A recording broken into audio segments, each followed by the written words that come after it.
श्री गणेशाय नमः। सियावर रामचंद्र जी भगवान की जय।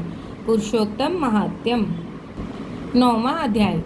नारद जी बोले, हे मुनि, वह मुनि की पुत्री उस वन में फिर किस प्रकार रही, किसके साथ उसका विवाह हुआ और किस मुनि ने उसका विवाह संस्कार कराया। श्री नारायण जी बोले, पिता के शोक में डूबे रहकर इस प्रकार बहुत सा समय बीत गया। एक समय सहसा ही उस वन में महाक्रोधी दुर्वासा ऋषि उसके निवास पर आ पधारे और उसकी यह दीन दशा देखी। उनका सिर महादेव शंकर की भांति जटाओं से ढका हुआ था। श्री कृष्ण अर्जुन से बोले, ये वही दुर्वासा ऋषि हैं जिन्होंने तुम्हारी माता की पूजा से प्रसन्न होकर उन्हें देव आवाहन शक्ति प्रदान की थी। एक बार उन्हें रुक्मिणी के साथ जाते समय रथ में बिठा लिया था। मार्ग में दोनों को प्यास ने सताया। रुक्मिणी ने अपने सूखे अधरों से और तालू को दिखाकर मुझे जल लाने को कहा। मैं जल के हेतु पदाघात करता हुआ चला और प्रिया के प्रेम में निमग्न हो उसे भोगवती परी ले आया। जहाँ रुक्मिणी ने अपनी तृष्णा को शांत किया तो मुनि को तत्क्षण महाक्रोध हुआ और प्रलय अग्नि की भांति उठकर उन्होंने श्राप दिया कि हे कृष्ण, तू सदा ही अपनी प्रिया के प्रेम में निमग्न रहते हो।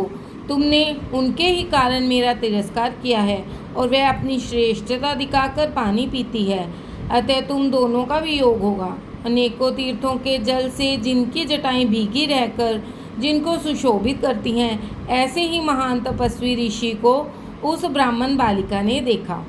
तब वह अपने शोक विवल मुख को ऊपर उठाकर ऋषि को नमस्कार करती हुई उठ खड़ी हुई और अपने आश्रम में ले आई। दुर्वासा ऋषि का आदर भाव से स्वागत किया।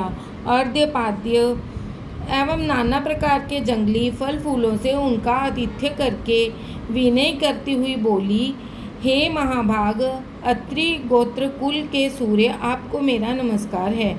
आपके आगमन से मेरे भाग्य का उदय हुआ है। आज मेरे सभी व्रत सफल हुए, सभी पुण्य सफल हुए।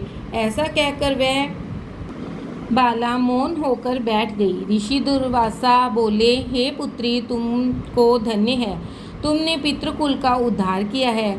यह मेधावी ऋषि की श्रेष्ठ तपस्या का ही परिणाम है कि मैं कैलाश से तेरी धर्मशीलता जानने के निमित्त आया हूँ। अब मैं जल्दी ही बद्रिका धाम पहुँचूँगा। मैं बद्री नारायण के दर्शनों की इच्छा से जा रहा हूँ। ब्राह्मण बाला कहने लगी, हे ऋषिराज, आपके दर्शन पाकर मेरा दुख का सागर सूख गया।